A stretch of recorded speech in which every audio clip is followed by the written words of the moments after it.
but we're in a time where you can be canceled if you happen not to, if you tripped over your shoes and bumped into somebody, and 30 years later, they say, hey, he bumped into me on the Oh street. my God. I think that it's enabled people that don't necessarily have the technical abilities to express themselves in a way that they think accurately depicts what they're thinking. So I love to use AI daily. I use it for creative writing. I use it for concepts.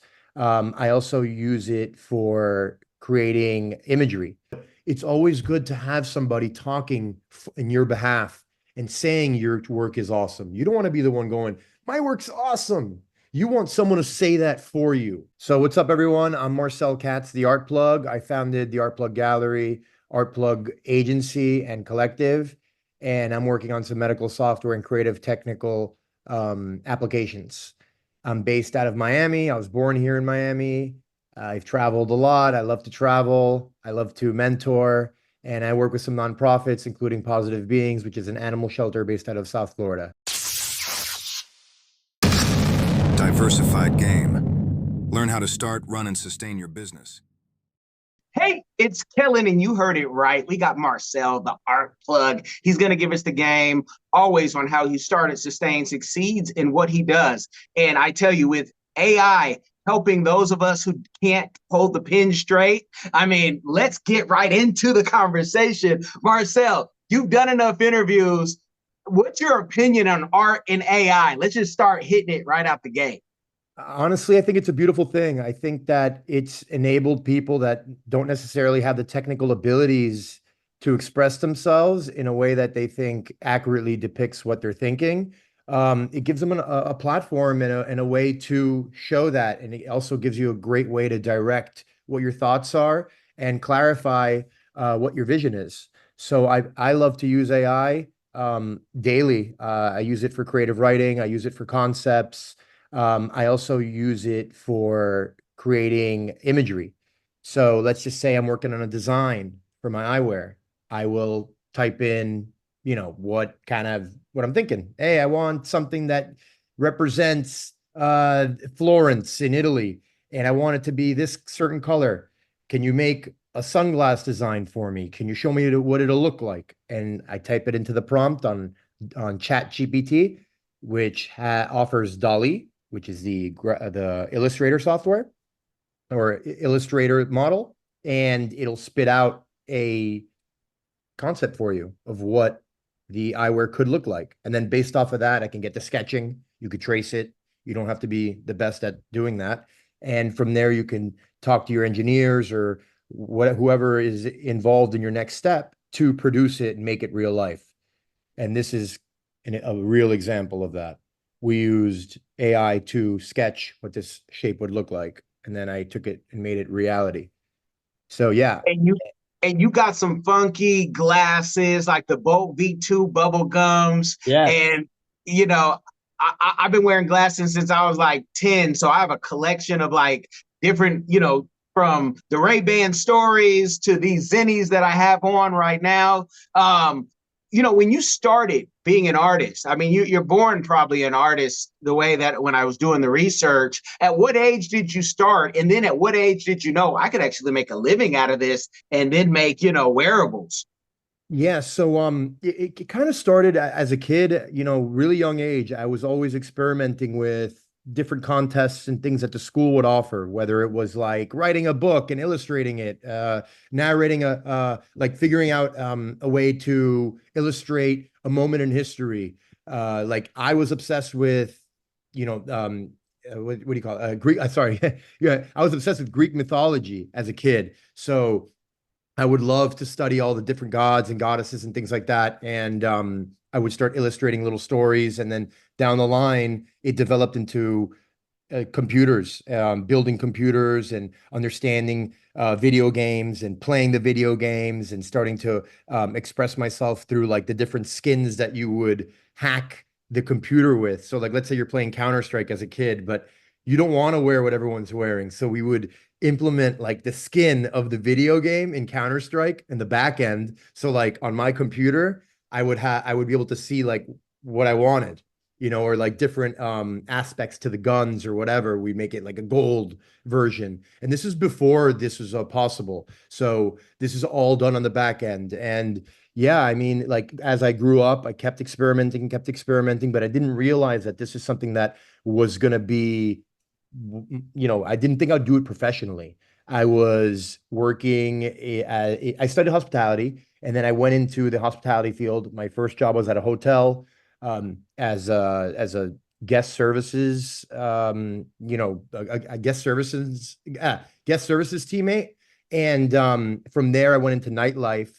And after doing about a decade in nightlife, I started to manage talent and be friends with artists. And then from there, I started to realize that this is kind of fun. These guys live a really cool life and they're able to do kind of what they want all the time. People love them for their creations and what they're creating, what they're putting out in the world, and you can make a living off of it. So I started to get more into that, plugging in the artists into nightlife by doing showcases and things like that at the venues. And little by little, I realized that, hey, what about the secondary market? I started to collect secondary market art, saved money, put art into prints, like multiples, which are like Warhols, Basquiat's, things like that. You can get some introductory Keith Harings. Those are the most inexpensive ones out of those three artists that you can get for like 20 grand, 15 grand, things like that, small pieces. And you build a collection, and down the line, they're starting to be worth money. I was like, you know what? I'm going to start selling some of the things in my collection and collecting more, buying more things. So that's how I started the dealership, which in turn funded my creative journey. So I was able to start getting into real art collectors' collections and getting the attention of people internationally, not just locally, by having the gallery, which led to me establishing myself as my own brand. The Art Plug didn't exist at first. What existed first was the online gallery. This is in like 2017. Then in 2018, I started to be like, you know what? I kind of want to brand myself because I can control my own market. If I want to give a piece of art away to somebody, I don't have to ask the artist and be like, yeah, I want to give this person a piece of art. Can you let me give them the art? And it just gave me more power as a creative. So, yeah, from there, kept going and developing these concepts, but being, fearless in my approach to how I would execute these showcases. So when you become an artist, you need to get your name out there. And how do you do that, right? It's not like you can just it's not that simple to make a viral piece of art and get the attention. It takes consistency. It takes a lot of development, and it takes a lot of time. Most artists don't just become a success overnight. Some do. There are extreme cases that this is possible, but for the most part, it doesn't work like that. So what I did was I wanted to show people not just my ability as a curator and as an event thrower, but as a talented artist. So I started to experiment not just in the physical game, but diversifying into digital. So I started spiderwebbing my artistic abilities. So an artist will paint, an artist will draw, an artist can create digitally. Most artists are in one lane. I was like, you know what? There's a lot of people excelling in one lane. How do I excel in many lanes? That way, when a collector approaches me or a brand approaches me, I can hit you from many angles. I don't just have a physical approach, I have a digital approach. So that was able to really get me moving forward, and I was able to create viral content. Completely on accident, though. The viral content was not on purpose.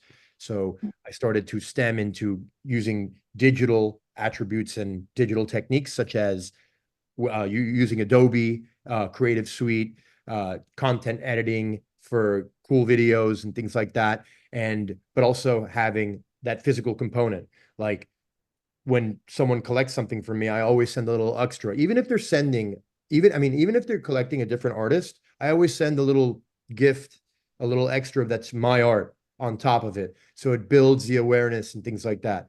But touching on the digital stuff, I started doing Giphy, GIPHY.com. And it was 2020. It was during, right when COVID was hitting and everyone's kind of like, what do we do? I was like, you know what? I'm going to teach myself something. I'm going to learn something. So I learned that, and among other things that I studied, but I went viral. I got like 30 million views on a creation that was like 3 different frames. So it's just like a simple movement like this. 1, 2, 3, 1, 2, 3, 1, 2. Well, that's 6 frames, but whatever. It was 1, 2, 3, 1, 2, whatever. 3 frames, the word TAP, and it got 29 million or 30 million views in, 2 months. And I was like, wow, this is wild. I'm like, this is kind of cool. I've only created 4 digital pieces. I kept creating. Now I'm at 4.2 billion on that. But yeah, and it's accents everything I do. So like, let's say I post on social media on my story, I can touch my post up with a little creative dancing like figure, kind of like an emoji that is added on to my post. It adds a little spice to it, makes it a little more interesting.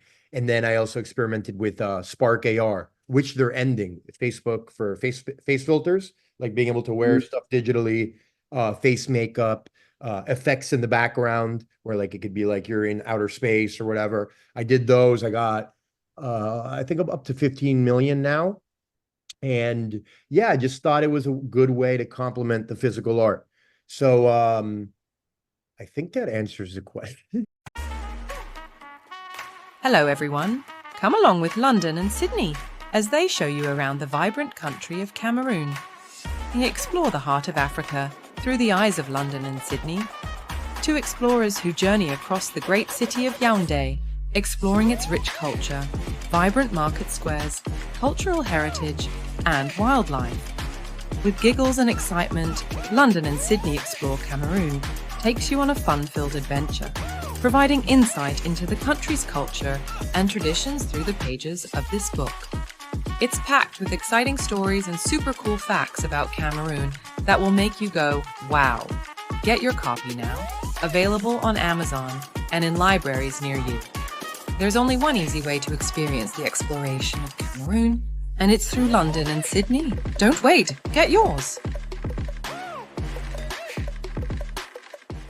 It definitely does. And for the artist out there, young or old, when you talk about the amount of views, and sometimes people say, they talk about their impressions because their impressions are always more, right? But how to monetize a moment like that, and how do you stay doing that?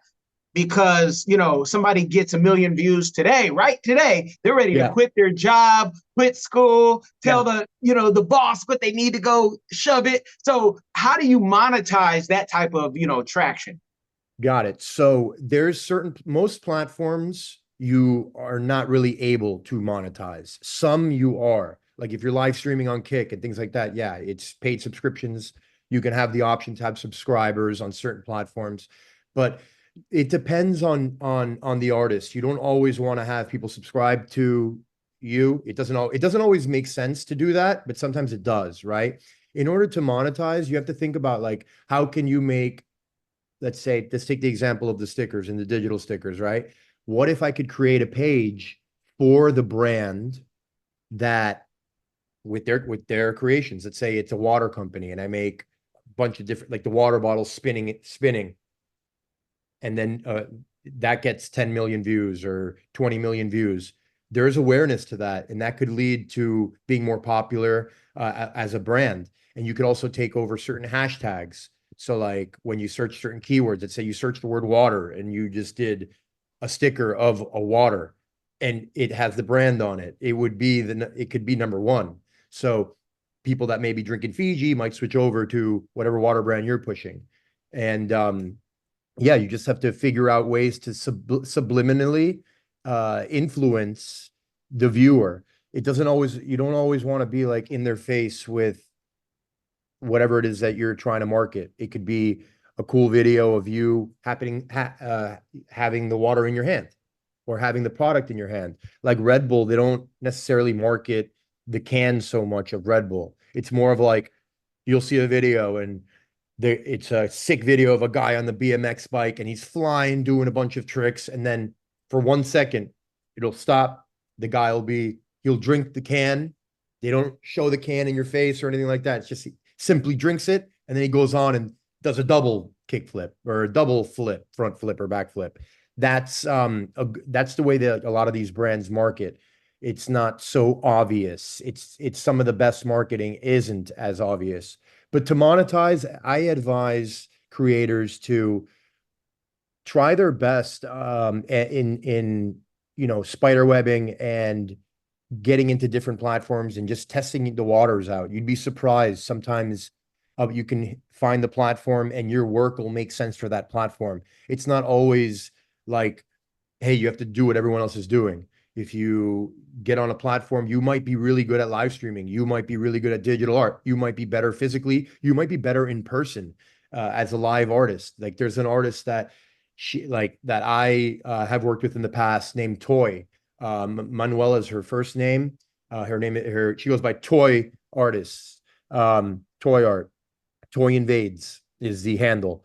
But she creates replicates experiences that are nostalgic and almost can do anything. And she does like these things on TikTok where it's super relatable. And one of her strengths is mural work. And then her other strength is in person. So like she can do something on the spot live and she's super personable.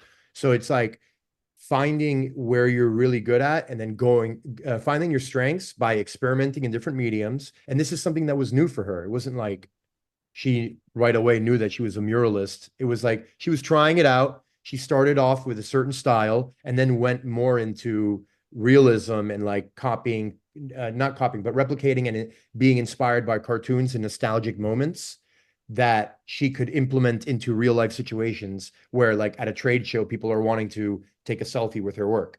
So I think the key is to always experiment. I don't think you should ever hold yourself in one medium. I know that you should always experiment. Otherwise you expire. If you try one thing and you're only doing one thing, and it'll end one day. And if it's working, you best believe that other people are going to start doing that same thing too.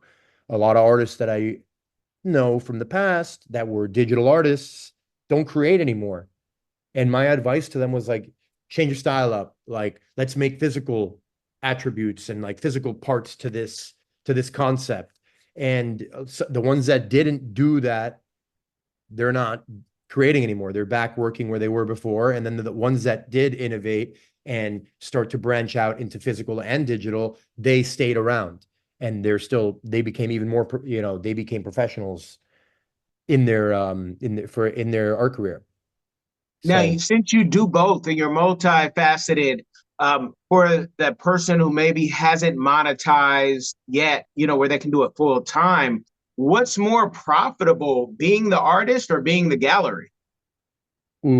there's going to be pros and cons to both. It's never easy unless you're an artist and you want to be filing sales tax, reporting sales tax for every sale you do. You want to deal with a lot of these things. And the system has been the system for a long time. A lot of artists, they go around the gallery and they try to do things themselves, which is good. It can be good, but it's always good to have somebody talking in your behalf and saying your work is awesome. You don't want to be the one going, my work's awesome. You want someone to say that for you. But at the same time, like having the ability to connect with a collector directly is always a good thing too. So sometimes selling on your own is good. Sometimes having a gallery is good. The key is to weigh those options out. And I'm an artist and I have a gallery. And I'll tell you, like, listen, I made more money being in the gallery side, having art that is, well, if a collector doesn't like my work per se, I have 100 options for you. You can't escape me because I have too many options for you. But they both have, it's preference. It really comes down to preference if you want to be the gallery or the artist. There's an art to being a gallerist. It's just a different kind of art and making the experience great for a viewer or somebody that comes into your gallery, whether it's a digital gallery, your website, or however you may take that. But there is an experience to it. There's an art form to being a gallerist, and there's also an art form to being the artist. I think if you want to truly know what is good for you as a creative, work in work in the gallery space, learn about it. That way you don't go on in your career and go, I should have done this or I should have done that. You already know if you invest a little bit of time, like not when I say a little, I mean at least a year or so into the back end of the business, you're going to be a more successful artist because you're going to understand a lot more than other artists. You'll have a competitive advantage. And I think experience is the greatest educational tool that you can have. Like, for example, let's just say you work at a gallery and they sell fine art, like blue chip art. You will know that multiples are a great way to get your art out there, develop a market, set a market, and grow. I mean, look at Andy Warhol. He has a huge secondary market. Or Banksy, that everyone knows Banksy. He's one of the most famous street artists. He's one of the people behind the stencil graffiti movement, the British artist. But yeah, like these guys, they understand the secondary market, which makes their primary market very, very strong, makes them more efficient and more effective at being artists. They know how it works. And to be a creative, you want to tie in public relations, cool concepts with your work. And that is, I think, the best recipe. It's tying everything together and then being able to, it's like setting off a rocket. You know, when you push the button, everything's going at the same time. So you're getting the most attention possible.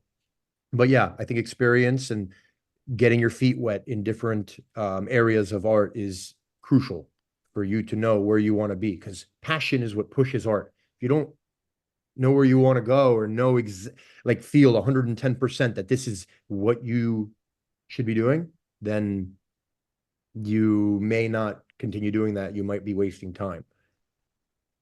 Well, we call ourselves over here a PR-tist, and who hooked this interview up was Kat, the publicist. Do tell it publicity.com. You guys know whenever I have someone from Kat, I shout her out. She is so great to work with, and she is also so hated in the industry because she has some cool clients like this. And people are like, oh, there's an art to PR. And you mentioned Banksy. Everybody knows of Banksy. Very few people or nobody knows, in the masses who Banksy is or what a Banksy is. That's a whole nother documentary, Yeah. What do you think about artists and how, the promotion, how every artist now can have a podcast if they want, where Banksy, whoever Banksy is or whoever they are, won't even do an interview. What's your opinion on, where we're going, AI and all this stuff? Should we be more vocal as artists? Should we sit in the back and let our art speak for itself? So again, it really depends. Every artist is very unique and you have to find where you fit. There is no like road that's paved out, that there's no rule book that's like, follow these steps and you will be success. Art is supposed to be, you have to be original and authentic. And in order to be original, you have to be different. So if you have a different approach, it's not going to be the same as another artist. And if someone already is doing something, don't fully copy them. You might borrow a few concepts and a few ways that a certain artist moves, or you go and look at 10 artists that might inspire you and you go, I like this method. You know what? I like what this artist does, and combining those things and then finding a way that, finding if it makes sense. But artists like Banksy, it's a combination of mystery and public relations. When Banksy and his collective do something, they do it and it's in the news. And I always say, if it's not in the news or it's not written about, it never happened. So that's why people like Catherine are very important, because they help establish your story, and not just for a short term, but it's always online. You can always see it. It becomes a part of history. That's why this is cool, because this is forever. And that's art, is establishing that. Depicting a moment in time is what art is. And whether it's creative expression in writing or artistically and visually, it's a universal language. And especially now with technology, it really is global. Yes, yes. And you gave her full name. And guys, if you again do tell it publicity.com for years, if not a decade or more. Yeah, just known and seeing her move. And it's just a beautiful thing. She has her own art form and she tries to make it as affordable as she can. It's she really goes out of her way. So I really love her, and it's hard to ever say no, but it's hard to say no also when I see your artwork and I'm like, this is dope, this is fly, this is motivational. With the success that you've had, what's a community give back that you're doing or that you would like to do in the future? Okay, so in the past, I've worked with autism awareness, and right now, currently, I help with animal rescue, which is called Positive Beings. My friend Isabella, well, we became friends after working together. We bring awareness to, animals in need, whether it's dogs, cats, things like that. And then her husband is a veterinarian, and it's just a really cool dynamic because, like, I'll go over there, I'll go to the house, pop in, and there's animals everywhere. It's super cool. I myself have a lot of animals as well. I have a few cats. I have one that's a rescue. Um, and listen, I think that being involved with a nonprofit, always do your research, make sure that they're, a legitimate 501(c)(3), and that they're, registered, active, and things like that before you start dedicating your bandwidth to it. But find something that works for you. I think giving back is always a good thing. It just feels right. For someone like me, I love it. I think it's super cool. It really warms me to be able to help a community of people that care about animals. And it's really grown on me. And I look at my animals and I'm like, it's just the most authentic thing ever. It's real love. And for me, some of the ways that I started figuring out which ones to work with is realizing that your bandwidth is not unlimited. So pick one that you love and dedicate your time. Send them an email and be like, yo, I want to work with you guys. I believe in what you believe in. And how do we make this happen? Well, they might go, hey, volunteer at this event we're doing, and that's how you get your feet in the door. Just start make an effort and let them know that you're willing to work with them, and it can grow from there. Now I'm on like almost like a best friend basis with this animal shelter where it's like I could pop in, I have the relationship with the husband, we go to the gym together and stuff like that, and we talk about he'll like explain to me like some of the animals that he's working with, what they're currently working on, how many cats they saved last month. It's really cool. It's different. And it's rewarding. It's probably one of the coolest parts of being a creative is that you're able to really work with so many different industries. And for me, I love the animals. So I work with Positive Beings. Gotcha, gotcha.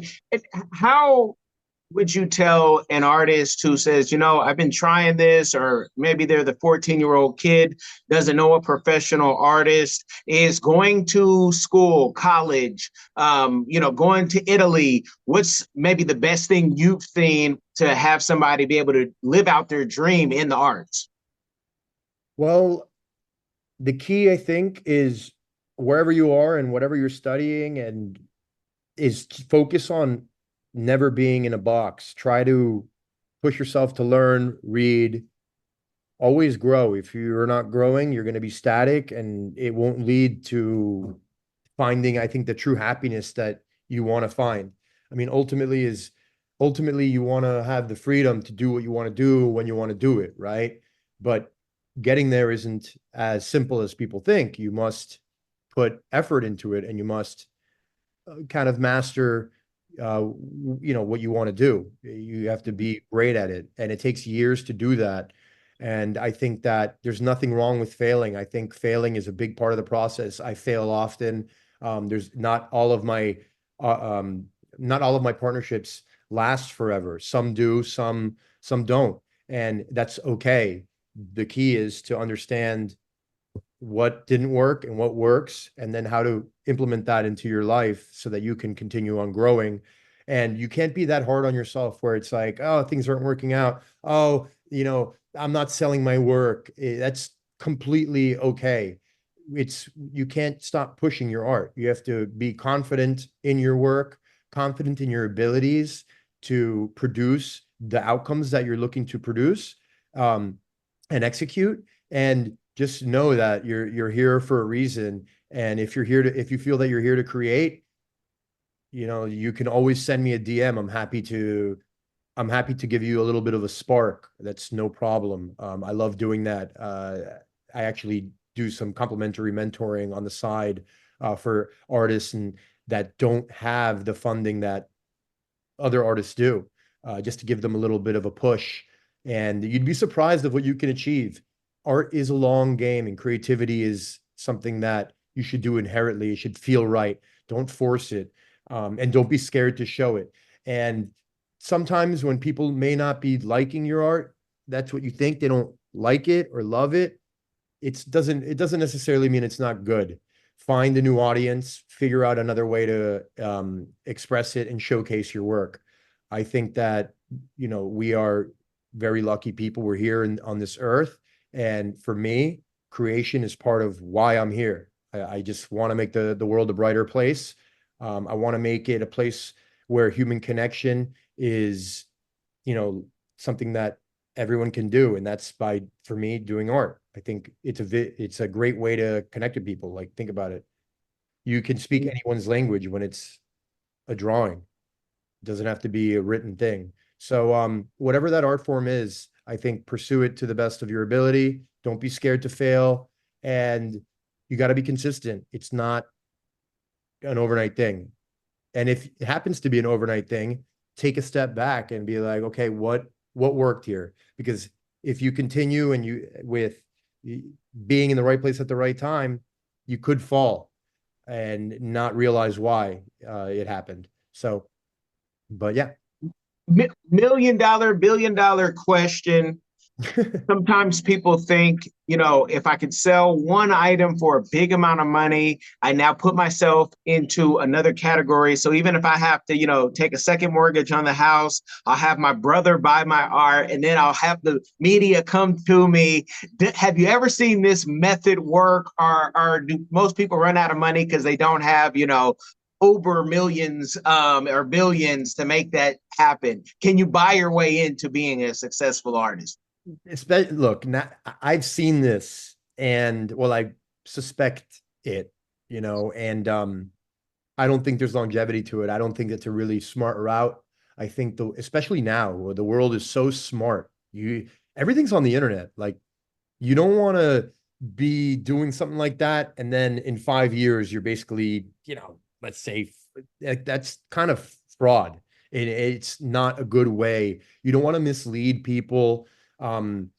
It's not a sustainable way to think. So if you think you can do that, and I've seen it happen, listen, you might be hot for a year or two, but you're going to be trying to catch your tail. You're going to be going like this in a tailspin, because it's not something that can really work. I had somebody the other day tell me, like, hey, they're funny, to tell me that they wanted to do a baby oil with duct tape at Basel, and that they were going to have somebody buy the artwork. It's not like that simple. It takes a lot of planning to do something like that. And you have to have it has to make sense. And someone did the banana with the duct tape, where it sold for like $100,000, and someone ate the banana. It's like, it's hard to say what's real, what's not.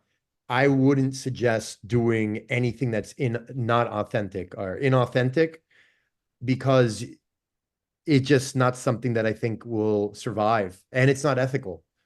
I think you should stay true to yourself.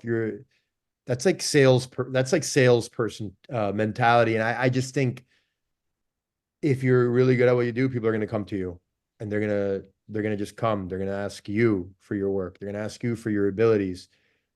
Don't try Without calling somebody out, have you ever seen it work? And if so, how much did they have to spend? I've seen it work. I've seen people do that. It's very rare for it to have longevity. I've seen it happen. I've totally seen it happen many, many times. How much money? It could range. I mean, you could, for example, I've seen people do this, right? This is something insane that people do. And I actually know the artist, and the guy basically put his work on an auction house and then had other people at different parts of the world buy the art at the auction, right?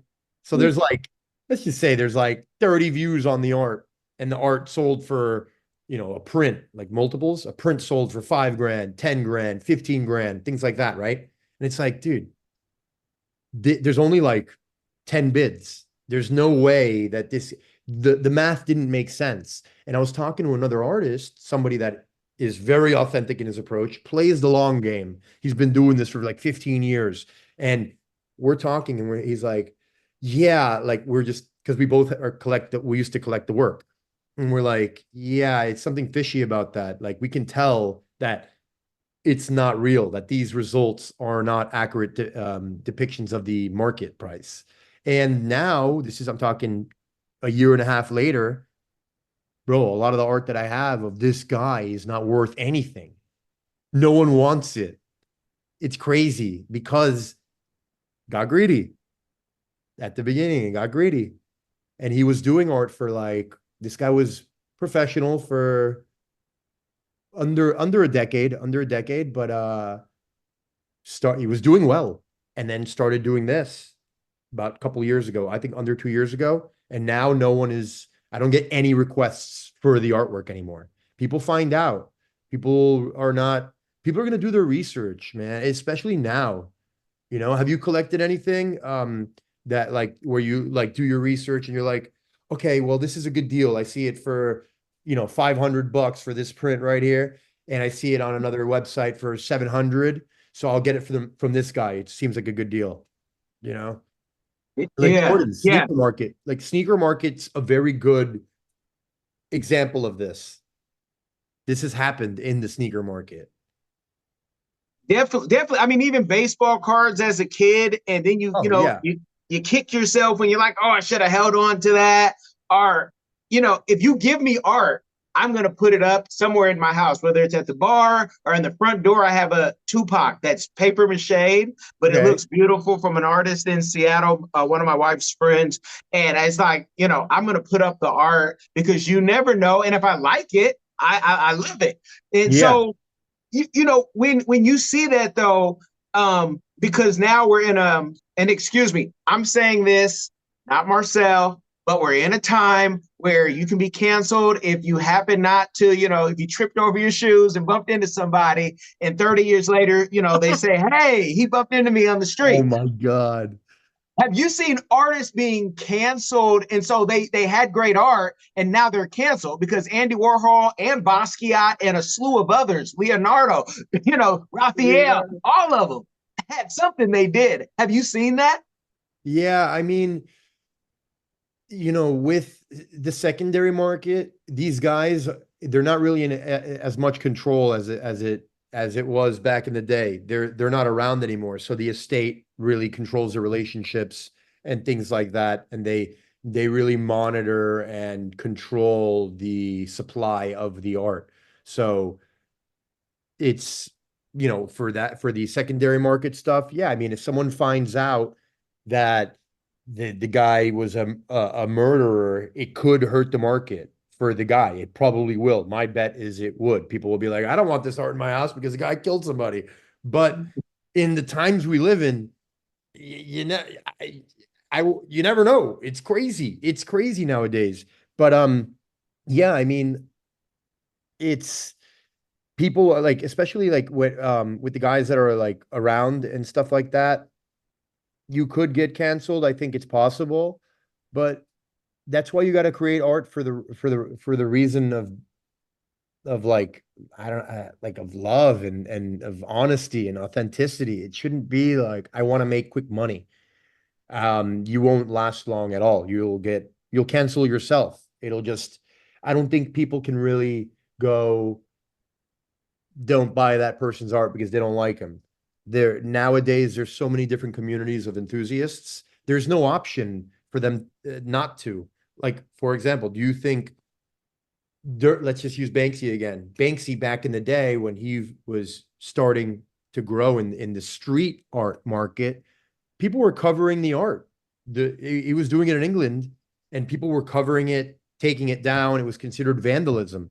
He got to a point where the guy is worth so much and has played such a crucial role in the art community and in the impact of culture in our world that, the government is putting protective glass over it to protect it. That's very unique. And he stayed mysterious for a long time because it was illegal to do it at the time, and he could have been canceled, but he found a lane, he stuck in that lane. And then it was like, listen, when money's involved, everyone kind of wants in. So they're gonna be like, yeah, listen, if I can get my hands on these pieces and I know they're gonna be worth 5, 10 more, 10x later on, I'm in.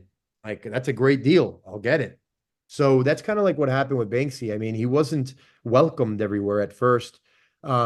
His collective was, grew into it. They were accepted later on, and then it just blew up. So it's kind of like from being, labeled as a vandal to praised as one of the greatest artists of our time.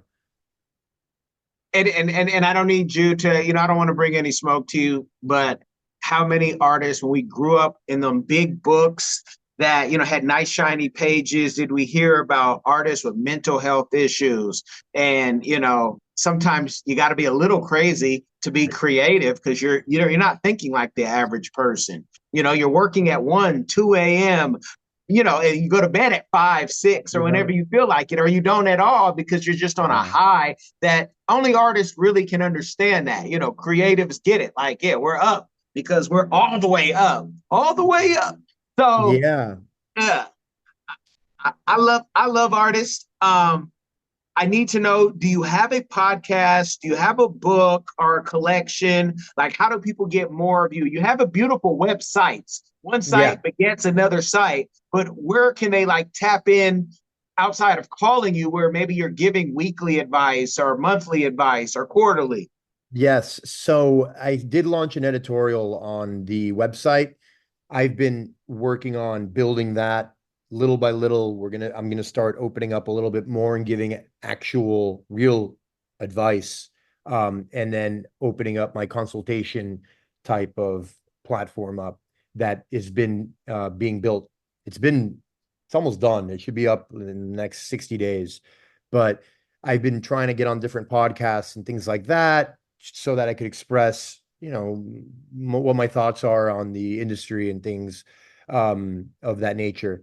But yeah, I mean, listen, I can totally agree with what you're saying. I think that it's not something that I think should be addressed as a cool thing, where it's like, being crazy is a cool thing. I've been in that situation, I've been in a situation where I kind of lost myself for quite some time. And it took a while for me to get back to what I thought was my normal self. Although I did come back the strongest I've been and the most mentally clear that I've ever been. It was a struggle. I did therapy. I did a lot of self-help. And I lost a lot. Well, I didn't lose a lot of friends, but a lot of people stopped being around me due to some of maybe my behavior. I never hurt anybody, but I was overly expressive and maybe not communicating as effectively as I could have. And a lot of it kind of was a blur. I was just trying to learn more about what drives me, what the next steps are. And you might lose yourself sometimes. It's okay to kind of think outside the box and get outside the box, as long as it doesn't involve, causing pain or inflicting any pain on anyone like yourself or those around you. And it's important to address your issues. Talk to somebody that's unbiased, There's a lot of different ways to do that. And if you can afford a therapist, I highly recommend doing therapy. I don't know if you've done therapy Yep. before. Yeah. And Hmm. how often do you do it? I try to do it at least once every other week, because it's I'm the good. best. It's the best thing. I mean, let's be honest. Nobody wants Yes. to hear a man complain. You know, Yeah. not your And mother, not your wife, not your girlfriend, yeah, nobody. exactly. And it's great to do that. And I didn't realize that. I was venting to people around me, like trying to get them to understand what I was going through. And it's like, yo, like everyone's a business. Like, don't bring that energy over here. Like, stay vibing, stay good. Get it out of you so that you can bring positivity to those around you. And Yeah. you listen, like there's a lot of for those listeners and viewers out there, there's also good alternatives. Let's say whatever state you're in, look up, Florida nonprofit mental awareness and mental, programs. They have good therapies out there um, that can help you. One of the ones in Florida, I know you're in West Palm Beach. I'm in Miami that I recommended to somebody. I did some research for one of my clients was Survivor's Pathway. And they're a nonprofit. All you got to do is a simple intake form. If you really need it, they're going to help you. And I do mine. I used to do it every week. And then, I just, my therapist is like, listen, like we're covering more than we need. We can do once every 2 weeks. So now I do once every 2 weeks. I do it with a company that's based out of here. And it's a lovely therapist. Her name is Victoria, super sweet. And yeah, I built a great relationship with her. And it's helped me a lot, like dramatically. Like if you're questioning what you're feeling, which you have a right to feel the way you feel always, but think about how and who you can talk to that might make the most sense. It's an unbiased opinion. They're going to help you. It's going to help you move in the right direction. So yeah, I'm grateful for figuring that out. And over the past year, it really changed my life. I'm not gonna like listen, be vulnerable for a second. I'm proud of it. I think it takes a lot to say it publicly, and I think I advocate doing it. I think it's good for everybody. Yeah. You know what I always tell myself? It hasn't hurt. And if it hasn't killed you, hasn't hurt you, and we are all dealing, the older we get, with loss of my biological parents are no longer here. Yeah. A lot of stuff goes through your mind. Yeah. So yeah, it doesn't kill you. So why not keep going? I want the conversation to keep going. You and I are going to stay connected, but I know Yeah. everybody has ADHD at the same time. So Yeah. until next time, you guys, but let the people know where they can find you, and we'll go from there. Yeah, so you can find me on Instagram on @theartplug. So that's TheArtPlug, or you can check out artplug.com. We offer a variety of services, and if you need advice or need a little bit of a spark, I'm always here to help. Stay good, stay creative, stay plugged. Thank you for having me. Appreciate you. Is there anything that you want to add? Oh man, we're going to do that offline, but I'll tell the people this. I thank you no matter how you experience this. I know most of you are listeners, but go over to wherever you can get a video experience. Go check that out. You can make your comments, you can like, but most importantly, can you share this game with someone? It will change their life. You guys, be blessed.